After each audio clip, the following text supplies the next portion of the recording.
I welcome you all to Major HS Kalsi's Balno Academy. This is Abhishek.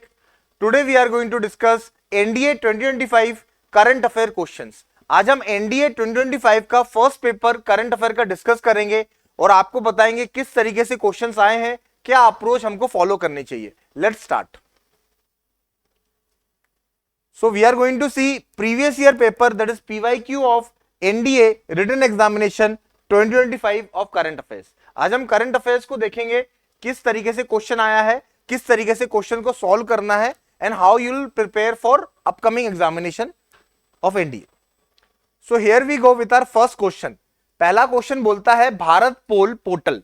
Bharat pole portal has been developed by whom. Bharatpol portal किसके द्वारा develop किया गया था. अब ये जो करंट अफेयर का क्वेश्चन है, ये वाला जो क्वेश्चन पूछा गया है भारत पोल पोर्टल, ये बेसिकली जनवरी में डेवलप किया गया था, जनवरी में इंट्रोड्यूस किया गया था 2025. मिनिस्ट्री ऑफ होम अफेयर्स ने इसको इंट्रोड्यूस किया था. ये बेसिकली है क्या, किसके द्वारा बनाया गया था. It has been developed by that's called CBI, central bureau of investigation. इसका काम क्या होगा, जो इंटरनेशनल एजेंसीज है ना, इंटरनेशनल एजेंसीज है, जो इंटरनेशनल पुलिसिंग है, जो हमारी खुद की पुलिसिंग है, वो किस तरीके से टाई अप करेगा जो भी केसेस हैं उसको खत्म करने के लिए. क्या होता है ना, मान लो इंडिया में कोई केस चल रहा है, मुझे बाहर की कंट्री से डाटा मंगाना है, तो पहले हम उनको ईमेल करेंगे, उनको बताएंगे, तो वो सारी चीजों में टाइम लगता था. वो सारी चीजें नहीं हटा के इन्होंने भारत पोल बनाया है. भारत पोल का क्या मतलब है, स्पीड अप करेगा क्रिमिनल केसेस. बहुत सारे केसेस हैं जिनमें टाइम लगता है, तो एक नेटवर्क बनाया, पोर्टल बनाया, जिसमें सारी कंट्रीज के more than 190 plus countries will come together and they will share the data. So they can have very easy access, आराम से एक्सेस कर सकते हैं और काम कर सकते हैं. तो यही क्वेश्चन एनडीए में आया था. ये भारत पोल पोर्टल किसके द्वारा डेवलप किया गया, सीबीआई के द्वारा डेवलप किया, सेंट्रल ब्यूरो ऑफ इन्वेस्टिगेशन. अब एग्जामिनेशन पॉइंट ऑफ व्यू से याद रखना, सेंट्रल ब्यूरो ऑफ इन्वेस्टिगेशन है क्या, हमारे पॉलिटी में हम लोग पढ़ते हैं, ये हमारी एक नॉन कॉन्स्टिट्यूशनल बॉडी है. क्या है, हमारी एक नॉन कॉन्स्टिट्यूशनल बॉडी है. ये कब एस्टैब्लिश की गई थी, it was established on recommendation of, it is established on recommendation of Santhanam committee.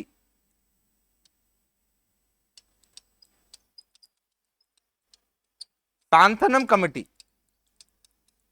Santhanam committee की रिकमेंडेशन से इसको एस्टैब्लिश किया गया सीबीआई को. तो भारत पोल बेसिकली है क्या, Bharatpol it will help what, it will help law enforcement agencies,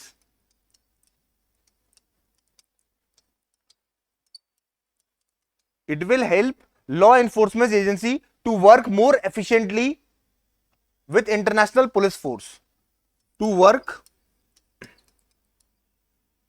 more efficiently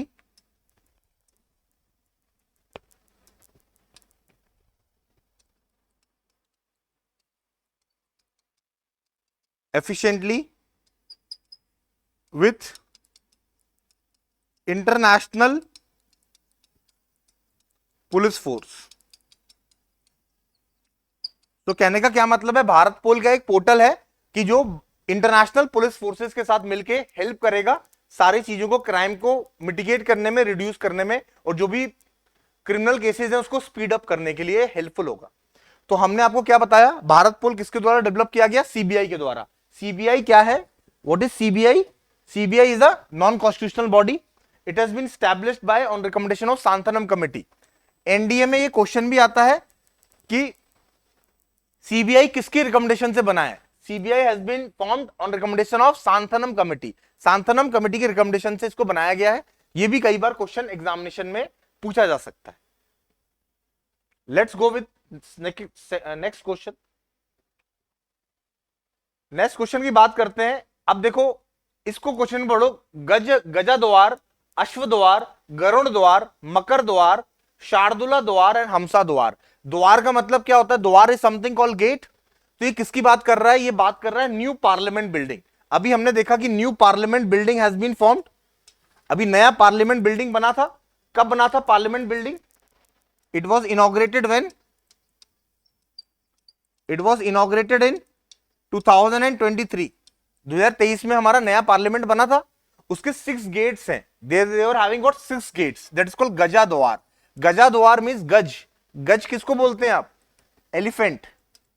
elephant gate. Second one is Ashwadwar. What is called Ashwadwar? Ashwa is called what? Horse. What is called Garud? They are called bird. Bird बोल दिया, गरुड़. ठीक है. Makar is basically a sea. Makar is basically a sea. Shardula is basically lion headed. तो ऐसे 6 gate बनाए गए थे. कहां पर बनाए गए थे? पार्लियामेंट की न्यू बिल्डिंग में बनाए गए थे. पार्लियामेंट की नई बिल्डिंग में बनाए गए थे. और last one that's called Hamsa. Hamsa is basically a goddess Saraswati. तो कहने का मतलब है 6 गेट्स बनाए गए थे. It is located in the building at. कहां पर है वो बिल्डिंग? Where that building has been located? It has been located at new Delhi. यही क्वेश्चन एग्जाम में आया था. कब का क्वेश्चन है ये? 2023 का करंट अफेयर है. 2023 में कितना टाइम हो गया? Almost 2 year has been past. कभी आपने देखा होगा न्यू पार्लियामेंट बिल्डिंग बना था. न्यू पार्लियामेंट बिल्डिंग में 6 गेट्स बनाए गए थे. उसको विस्तारा प्रोजेक्ट भी बोलते हैं. तो ये 2023 में बनाया गया था. अगर आप उसका पूरा देखें तो इस तरीके से उसका बिल्डिंग का स्ट्रक्चर बनाया गया था. They were having 6 gets. 6 गेट्स भी बनाए गए थे उसके. इस तरीके से डिफरेंट गेट्स को डिफरेंट स्ट्रक्चर्स के वे में स्टैच्यू के फॉर्म में बनाया गया था. वो स्टैच्यू था that is Gaja, Ashwa, Garuda, Makar, Shardula and Hamsa. And these belong where? At new Delhi. तो मैंने आपको भी बता दिया. Gaja is elephant, horse, Ashwa, Garuda birds, then Makar that I told about the sea के बारे में बात करता है. Shardula that is called lion. Hamsa that is goddess Saraswati की बात करते हैं. तो ये सारी चीजें हमने जानी कि किस तरीके से करंट अफेयर्स का वेटेज है. अगर आप एनडीए के पेपर में बात करें करंट अफेयर की वेटेज की, तो आज से नहीं 4-5 साल का जो ट्रेंड चला आ रहा है वो यही ट्रेंड चला आ रहा है. 10 से 12 question, 10 to 12 question they are asking in current affair regularly. If I will go with the trend of current affairs, around 10 to 11 question they are asking regularly. 10 से 11 क्वेश्चन हर बार पूछे जा रहे हैं. And that too very easy type of current affairs. Come to next one. So here, which dance form of India has been inscribed into UNESCO representative list as intangible cultural heritage of humanity? तो देखिए UNESCO को किसने intangible cultural heritage list में include किया गया है? The Kathakali, garba, bhangra and Odissi.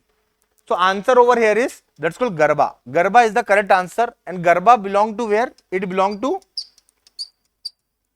Gujarat. If I'll discuss about Kathakali, it belong to where? Kerala. If I'll belong to Bhangra, that is called Punjab. If I'll discuss Odissi, it's a classical dance. That's in Odisha. तो ये सारी चीजें हैं जो आपको ध्यान में रखनी है. That is Garba that has been included into UNESCO Heritage Site. India में टोटल यूनेस्को हेरिटेज साइट्स कितनी है? अभी तक हमारी यूनेस्को हेरिटेज साइट्स कितनी है जो आप देख सकते हैं जिसको? दैट इज कॉल्ड 43 है. टोटल 43 है. जो लेटेस्ट वाली ऐड की गई थी 2024 में वो किया गया था मोइडम्स. मोइडम्स कहां है? असम की बात कर रहे हैं. Moidams of Assam has been included as 43rd UNESCO heritage site. लेकिन इंटेंजिबल लिस्ट में किसको इंक्लूड किया गया था? गरबा को इंक्लूड किया गया था जो कि गुजरात से. If we go with the next one, which ministry has initiated the Dhara? Dhara is what? Dhara is basically a special dedicated to Indian knowledge system. So आपसे क्वेश्चन ये बोल रहा है what is धारा? धारा किससे संबंधित है? किसने इसको इंट्रोड्यूस किया है? And what is धारा? तो धारा इज बेसिकली किसने इनिशिएट किया? किस मिनिस्ट्री ने इनिशिएट किया? ऑप्शन आएगा education ministry, home ministry, ministry of information and broadcasting and ministry of culture. अब देखो मुझे नहीं पता, बट मुझे इतना पता है कि इंडियन नॉलेज सिस्टम की बात कर रहा है. और धारा बेसिकली क्या है? एक रिकॉर्डेड लेक्चर सीरीज है. It is the recorded lecture series. It is what? Recorded lecture series है. डिस्कशंस हैं किसके बारे में? Focus on specific areas. Lectures हैं, डिस्कशंस हैं on specific areas. On specific areas की बात करता है. क्या बात करता है? What it is showcasing? It is showcasing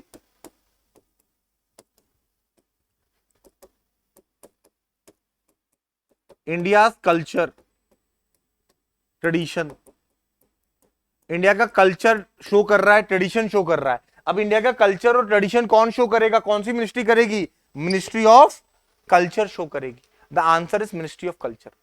so this Indian knowledge system is basically what, emphasizing the flow of knowledge that is from one generation to next generation, कि क्या नॉलेज है हमारी एक जनरेशन से दूसरी जनरेशन तक में, it is a flow of knowledge from one generation to another generation.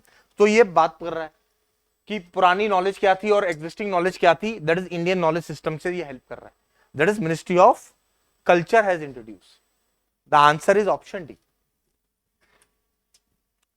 If we discuss with next one, the scheme PRASAD. PRASAD क्या है, प्रसाद स्कीम है क्या, प्रसाद स्कीम किसके बारे में बात करता है, pilgrimage renovation and spiritual heritage augmentation drive.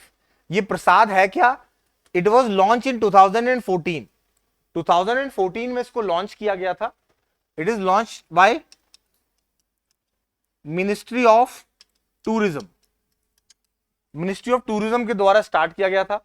तो बेसिकली ऑप्शन ए बोलता है e visa facility, multilingual tourist Infoline, a development of tourism infrastructure and state in UT. मुझे नहीं भी पता तो ये क्या बात कर रहा है, डेवलपमेंट की बात कर रहा है, किसके, development of infrastructure in state and UT for tourism. The option C is the correct answer. Option C है कि मतलब लोगों को किस तरीके से अफोर्डेबल बनाना है। मान लो मुझे घूमने जाना है, तो स्टेट क्या करेगा, स्टेट ये करेगा कि भाई रेलवे स्टेशन से आपको, मुझे आगरा ही जाना है ताजमहल देखने for example, so when I reach at Taj Mahal Agra, so मुझे वहां से कनेक्टिविटी मिलेगी, भाई आप ताजमहल जा सकते हो। ताजमहल जाने के बाद मेरे ओल्ड पेरेंट्स हैं तो मुझे क्या मिलेगा, व्हील चेयर की फैसिलिटी मिलेगी, मुझे इजी एक्सेस मिलेगा, मुझे सैनिटेशन मिलेगा, हाइजीनिक सैनिटेशन मिलेगा, वाटर ड्रिंकिंग फैसिलिटी मिलेगी, हाइजीनिक एनवायरमेंट मिलेगा, क्लीनलीनेस मिलेगा। इसके लिए कौन बात करेगा, इसके लिए मिनिस्ट्री ऑफ टूरिज्म बात करेगी। इसलिए उन्होंने प्रसाद स्कीम लॉन्च की थी। जितने भी स्टेट्स और यूटी में टूरिज्म साइट्स हैं, मान लो दिल्ली में ही है, कुतुब मीनार जाते हैं हम, ठीक है, हुमायूं टोम जाते हैं, इंडिया गेट जाते हैं, तो उन सबको क्या कराना है, आपको इजीली एक्सेसिबल बनाना है, लोग आसानी से जा सकें, वहां पर पहुंच सकें, कोई दिक्कत नहीं हो, वहां से वापस घूम के आ सकें। तो उसके अकॉर्डिंग ये सारी चीजें की गई थी कि टूरिज्म को इतना लाइट कराना है कि everyone should get easy accessible, आसानी से कोई भी जा सकता है। तो इसलिए ये स्कीम किया गया था, प्रसाद स्कीम। किसके द्वारा किया गया था, मिनिस्ट्री ऑफ टूरिज्म के द्वारा किया गया था। The development of tourism infrastructure in state and UT की बात करता है। नेक्स्ट बात करते हैं ज्वाइंट वेंचर अश्विनी। अब देखो ये ज्वाइंट वेंचर अश्विनी है क्या, ये बात कर रहा है न्यूक्लियर पावर फैसिलिटी की बात कर रहा है इन इंडिया में, कि इंडिया में न्यूक्लियर पावर फैसिलिटी कौन डेवलप करने वाला है, कैसे डेवलप करने वाला है और किसके थ्रू ये ज्वाइंट वेंचर होने वाला है। ये बेसिकली है क्या अश्विन, ये बात कर रहा है बिल्ड, ये बनाएगा, ऑपरेट करेगा और उसको ओन करेगा, क्या, न्यूक्लियर प्रोजेक्ट को। और किसके बीच में हो रहा है, ये एनपीसीएल और एनटीपीसी के साथ हो रहा है। एनपीसीएल का मतलब क्या है, national power corporation India limited and NTPC. NTPC का मतलब क्या है, नेशनल थर्मल पावर कॉर्पोरेशन, ये उनकी बात कर रहा है। अगर आप इसमें शेयर की बात करो तो इन्होंने बोला भाई 51% हम रखेंगे अपने पास और इनको देंगे भाई 49% शेयर, और ये लोग डेवलप करेंगे क्या, न्यूक्लियर पावर फैसिलिटी। ये कहां पर बन रहा है, फर्स्ट प्रोजेक्ट, जो फर्स्ट ज्वाइंट प्रोजेक्ट की बात कर रहे हैं, ये राजस्थान में बनाने की बात कर रहे हैं।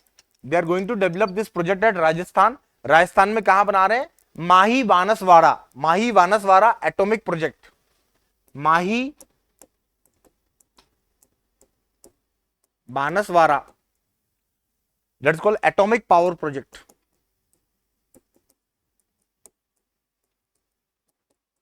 हम लोग यहां पर इसको डेवलप करने वाले हैं। वो कितने मेगावाट का है, 700 मेगावाट जनरेट करेगा।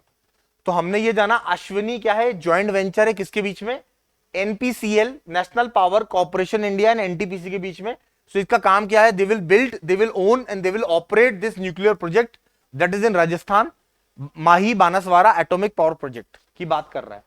तो ये रिसेंटली न्यूज में भी था कि ज्वाइंट वेंचर था अश्विनी, किसके बीच में हो रहा है वो आपको ध्यान में रखना है। अब देखो आपके एग्जामिनेशन पॉइंट ऑफ व्यू के लिए दो चीजें इंपॉर्टेंट हो जाती हैं कि इंडिया में न्यूक्लियर पावर प्रोजेक्ट कितने चल रहे हैं। अगर आपको बताया जाएगा इंडिया में न्यूक्लियर पावर प्रोजेक्ट कितने चल रहे हैं, तो आपको याद होना चाहिए कि सबसे पहले हमारे तमिलनाडु में भी चल रहा है, उसको हम लोग का नाम भी है कुंडाकुलम,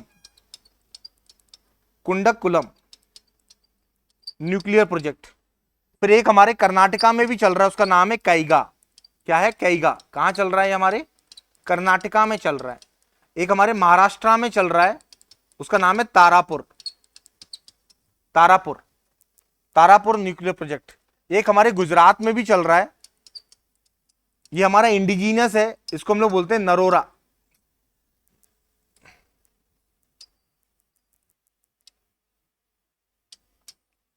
वेट,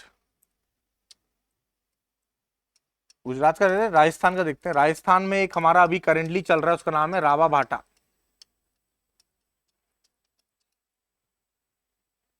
एक उत्तर प्रदेश में चल रहा है, इसका नाम है Narora nuclear project. Nuclear project की बात करें तो आपको मेजर न्यूक्लियर प्रोजेक्ट हैं वो आपको ध्यान में रखने हैं कि तमिलनाडु में कहां है, कर्नाटका में कहां है, महाराष्ट्र में कहां है, यूपी में कहां है, राजस्थान में रावा भाटा कहां है, और अश्वनी क्या है, ज्वाइंट वेंचर है किसके बीच में, एनपीसीएल और एनटीपीसी के बीच में है। तो दो तीन चीजें आपको याद रखनी है, और ये इंडिया के मेजर न्यूक्लियर प्रोजेक्ट चल रहे हैं जो आपको ध्यान में रखने हैं।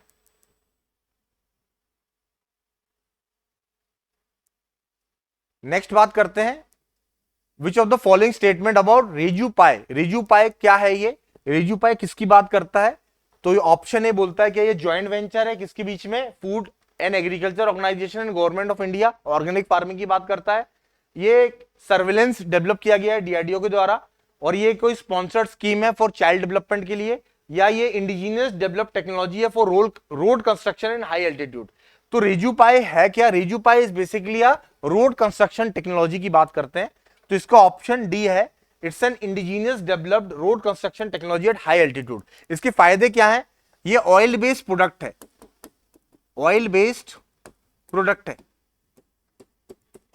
It's an oil based product.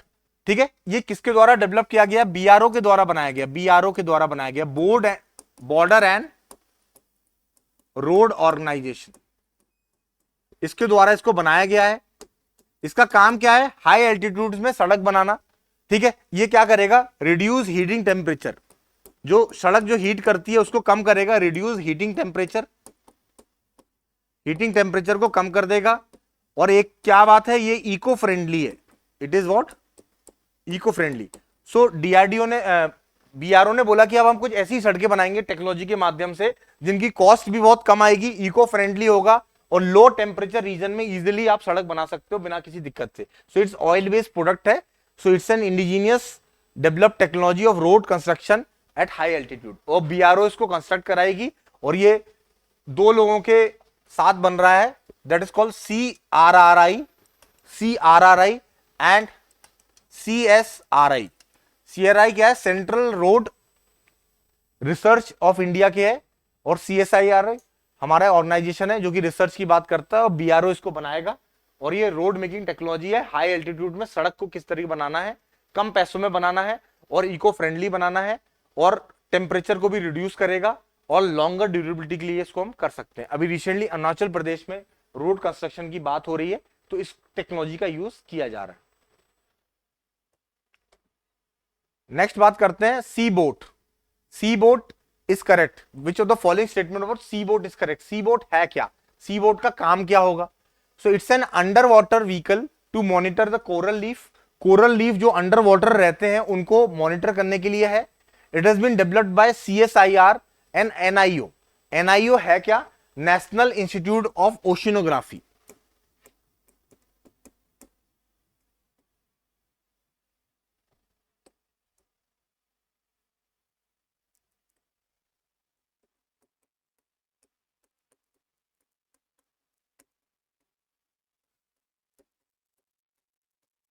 Oceanography ये कहां पर है? ये गोवा में है।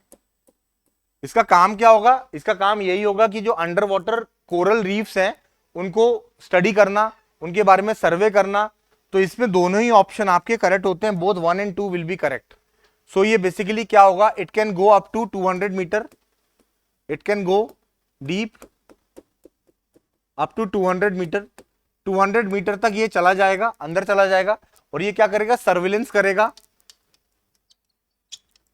सर्विलेंस करेगा, मॉनिटर करेगा, उसमें हेल्प करेगा कोरल रीफ्स को लेके, ठीक है। और क्या करेगा, फोटोग्राफी भी करता है, सी बेडेड फोटोग्राफी भी करेगा। ये हेल्पफुल होगा, कोई हमको ऑपरेशन वगैरह भी करना है पानी के अंदर तो वो भी एक हेल्प कर सकता है, प्रॉपर पिक्चर दे सकता है, इमेजेस दे सकता है। तो ये सी बोट इज बेसिकली है डिवाइस है, ऐसा नहीं होता, ऐसा एआई टेक्नोलॉजी की तरह नहीं होता, आपका ड्रोन तरीके का ऐसे तरीके से काम करेगा, और इस तरीके पानी के नीचे जाएगा और सारा चीज सर्वे करेगा, फोटो खींचेगा, निकाल के लेके आएगा, कितना यूजफुल है कितना यूजफुल नहीं है।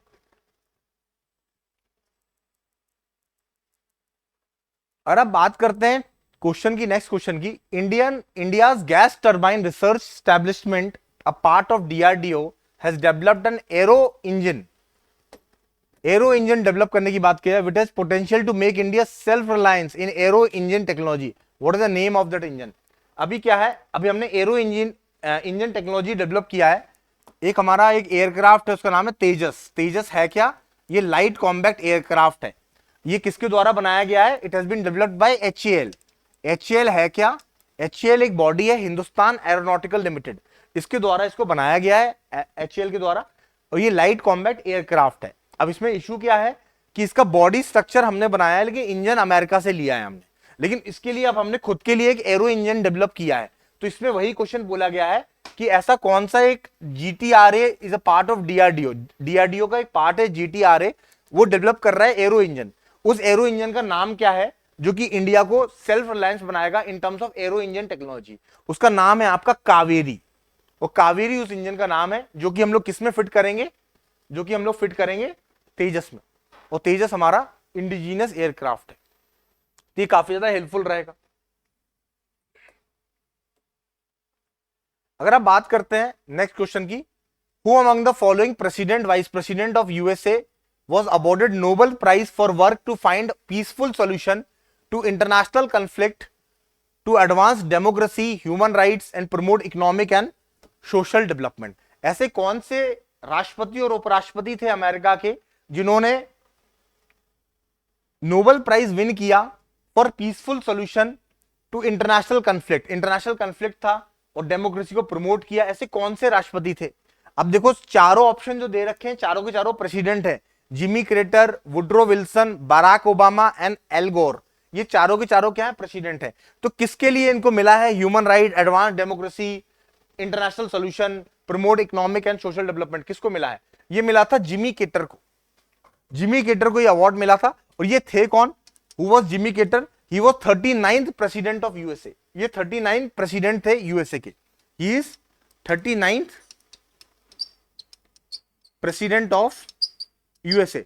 अब इनको मिला किसके लिए था ये तो जान लो, ये मिला किसके लिए था? इनको मिला था peace agreement, to have a peace agreement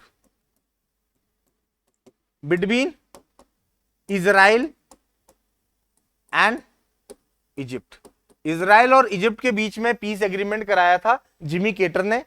और ये 39 प्रेसिडेंट थे यूएस के। इनका जो टेन्योर था वो 1977 से लेके 1981 तक था।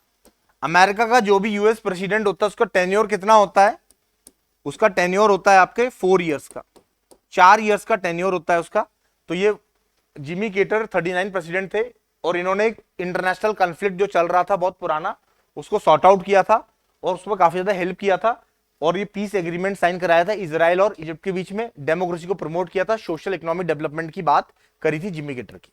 और अभी करंटली हमारे प्रेसिडेंट कौन है अमेरिका के? Donald Trump president. ठीक है, ये सारी चीजें हैं। आप बराक ओबामा की बात करो, बराक ओबामा कब से कब तक थे? 2009 से लेके 2017 तक बराक ओबामा यूएस के प्रेसिडेंट थे। इतना आपको याद रखना चाहिए, this you should be remember. L गोर कब से कब तक थे? 1993 से लेके 2001 तक एल गोर थे। ठीक है, वुड्रो विल्सन की बात करें तो 1913 से लेके 1921 तक वुड्रो विल्सन हमारे यूएस के प्रेसिडेंट थे। ये सारी चीजें मैंने आपको बताई जो कि इंपॉर्टेंट थी एग्जामिनेशन पॉइंट ऑफ व्यू के लिए।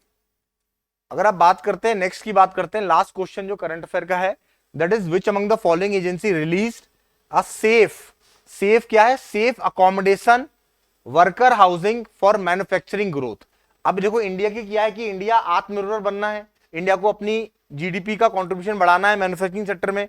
तो उसके लिए गवर्नमेंट ने क्या बोला कि हम ऐसी स्कीम लेके आएंगे जो मैन्युफैक्चरिंग यूनिट है वहीं पर हम क्या करेंगे, अकोमोडेशन की बात कर देंगे, हाउसिंग की बात कर देंगे, so we can generate what, more revenue, more productivity. तो ये रिपोर्ट किसके द्वारा निकाली गई थी, who has release this safe report, ठीक है, ठीक है, safe accommodation worker housing for manufacturing growth. तो किसके द्वारा निकाली गई थी, RBI, NITI Aayog, national housing bank, housing and urban development bank. It has been released by NITI Aayog. और नीति आयोग है क्या, नीति आयोग एक थिंक टैंक है, ये क्या है, एक थिंक टैंक है। इसका जो फुल फॉर्म है वो है आपका national institute for transforming India. इसका जो फुल फॉर्म है वो यही है, national institute for transforming India. ये थिंक टैंक है, गवर्नमेंट को पॉलिसी बताता है, आप इस तरीके से इंप्लीमेंट करोगे इसका रिजल्ट ये होगा। और ये प्लानिंग कमीशन को रिप्लेस करके नीति आयोग बना था, इसको हेड करते हैं हमारे पीएम हेड करता है इसको, ठीक है। तो ये सारे क्वेश्चंस थे हमारे करंट अफेयर्स के जो हमने कवर किए इन आवर क्लास। तो हमने आपको ओवरऑल पूरी चीजें बताई कि करंट अफेयर में क्या ट्रेंड आ रहा है।